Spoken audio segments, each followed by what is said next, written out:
radicalizing America and inciting violence? Well, it's not. My belief is based on the data, and the data shows that social media is wildly out of control when it comes to radicalizing. You're dead right. So what did you just say? This guy's the FBI director. He says that social media is wildly out of control. Now, free speech, we all agree with that, but you can't yell fire in the theater, right? Yes, sir. Free speech doesn't allow you to go online and groom a child for sexual. No, it does not. Okay, free speech doesn't allow you to go on the internet and basically incite somebody to kill another person, right? Absolutely not. So if it's illegal offline, it should be illegal online. Agreed? Whatever the law is. Yes, sir. Just because you're online doesn't give you a get out of jail free card. No, sir. So if a parent is worried about a child being bullied on a website, what rights do they have under U.S. law? We have to balance the rights, as you said, Senator, of free speech versus those that... Director fielding rapid-fire questions from a U.S. Senate committee on everything from Venezuelan narco-terrorism and fentanyl trafficking to social media radicalization and child exploitation. This isn't just a policy briefing. It's a window into the most pressing national security challenges facing America right now. Let's break it down. How to be an FBI agent. You've made a decision that local law enforcement folks, people who've served in law enforcement without a college degree are able to apply now. Is that correct? Yes, sir. Makes sense to me. So experience out in the field might be as valuable as a college degree, believe it or not.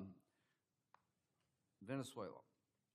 We're blowing boats out of the water in the Caribbean because they're connected to international narco-terrorist groups. Is that correct?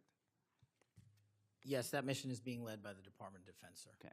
What legal authority do we have to do that? Sir, I would defer the questions on legal authority to the Attorney General and the Department. Fair enough. Do you believe that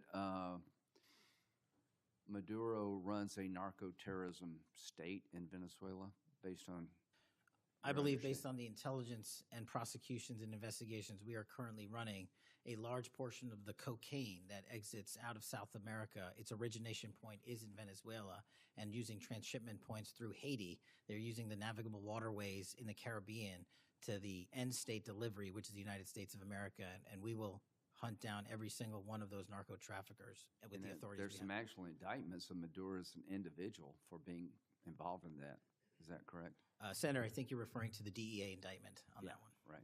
So I guess the point is, would it be fair to say that Venezuela is a good candidate to be labeled as a state sponsor of terrorism under U.S. law? Senator, from my perch, we will provide the intelligence necessary for anyone who meets the threshold to be a state sponsor of terrorism, and this administration has expanded. I think they are, so we'll be going down that road. China, on a scale of 1 to 10, 1 being nothing, 10 being great, how is China helping with the fentanyl problem here in the United States? Under this administration, we have taken, as I highlighted the Cincinnati case, the precursors are the problem. The fentanyl is the end state that kills American citizens. Well, the precursors are made in China, right? They're made in China. And so for the first time in a decade, I had a call with my counterpart in the MPS, the Ministry of Public Services, to attack the precursor chemical companies and have those chemicals labeled. Too early to rate the success? We have indicted multiple businesses in China. We've also cut off the transshipment points of those precursors.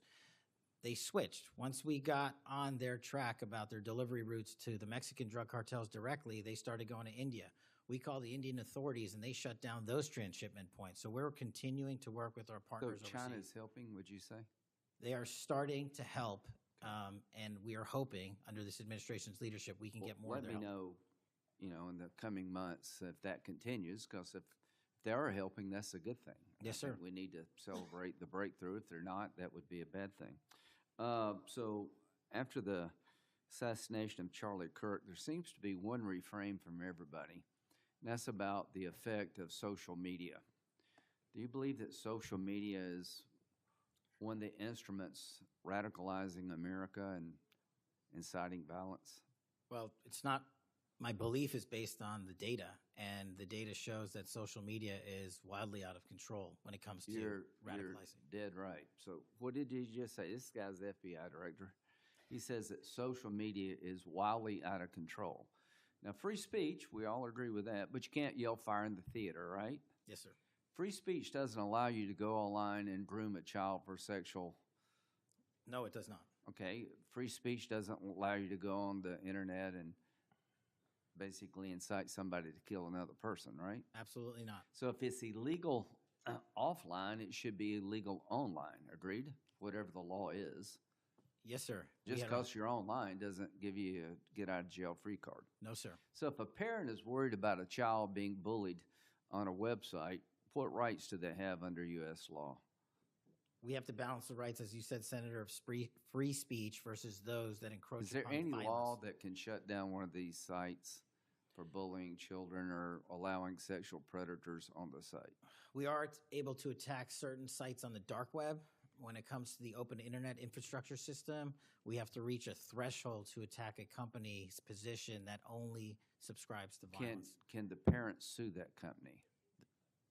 They can.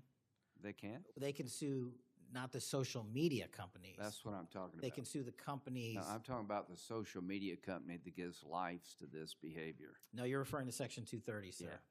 Would you advocate a sunsetting of Section 230 to bring more liability to the companies who send this stuff out? I've advocated that for years. All right. We need to do this, folks.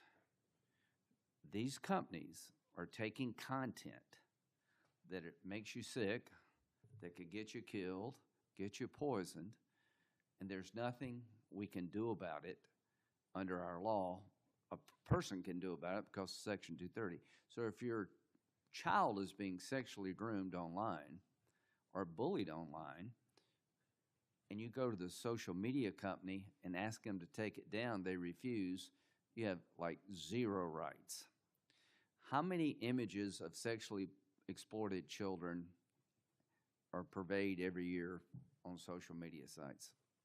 The number is astronomical. And Senator, if I can just add one step to that analysis. Please. It's not just what's on social media that is quote unquote real. It's the introduction of artificial intelligence and Right. generative AI that is creating even more child sexually abused material and even more sexually violent acts online and mimicking people. Would you say that the way social media is structured today, really no accountability, 36 million images in 2023 of sexually exploited children, that this is a public health hazard? It is. Would you say that it's a mental health problem, particularly for younger people? It absolutely is. Do you agree that some of these sites are designed to be addictive? I think not only are some of these sites designed to be addictive, unfortunately, the reality is some of these sites are designed to generate income, and many people are generating income based on this illegal trade. Do you think it's now time for America to deal with this problem? I'm all in. I have been all in, and I'm happy to work with Congress to do so. Well, I tell you what, having the FBI director all in is great news for me, and I hope the committee will respond and that we'll be all in, trying to fix a problem that I think is doing a lot of damage to our country. When it comes to John Bolton, was there new evidence involved in the raid on his home? Sir, that investigation is very much ongoing. As you know, there was a raid of his house pursuant to a legal Was there a search warrant obtained to go in? Absolutely, sir. Okay. All right. We're looking to have that search warrant unsealed Okay. at the Yeah, appropriate I time. think that would be good, quite frankly. In December 2023, Director Wray said he sees blinking lights everywhere regarding to foreign terrorist threats against our homeland. How would you characterize the state of threats to our homeland by foreign terrorist groups? Foreign terrorist organizations have adapted and started utilizing online platforms, and so has the FBI. And so while they are adapting and expanding how they harm our country, we have as well. They have not stopped. There's been a resurgence in places like West Africa and elsewhere of foreign terrorist organizations, and also the newly emboldened drug trafficking organizations in Mexico. It's going to take a whole of government approach to get. Does Hezbollah fall within that group? Yes, sir. So Hezbollah is involved in not only terrorism but narco-terrorism? Yes, sir. So do you consider Hezbollah a threat to the United States? Absolutely. All right, finally, Do you have enough people Sorry. to do all this? Do you need more people? You're involved in a lot of things, and the numbers speak for themselves. You have FBI agents helping here in Washington, D.C. You have FBI agents helping in illegal immigration. That's good. You've got a chance here to tell us if you need more people. Seems to me that threat level of this country is pretty high right now. You got thousands of domestic terrorism cases. How many are being investigated? I think 3,500 off the top of my head. 3,500, okay. Anyway, it seems your plate's pretty full. I would urge you to get with your people. And if you think you need more people, now's the time to do it. It would be a shame to miss an opportunity to plus up the FBI if the threats justified it. Will you look? I will look, sir. Okay, but are you comfortable you have enough people right now? Right now, I'm comfortable with the reallocation of agents and personnel outside of Washington, D.C. and plussing up states like South Carolina in double-digit numbers, Okay. and I'll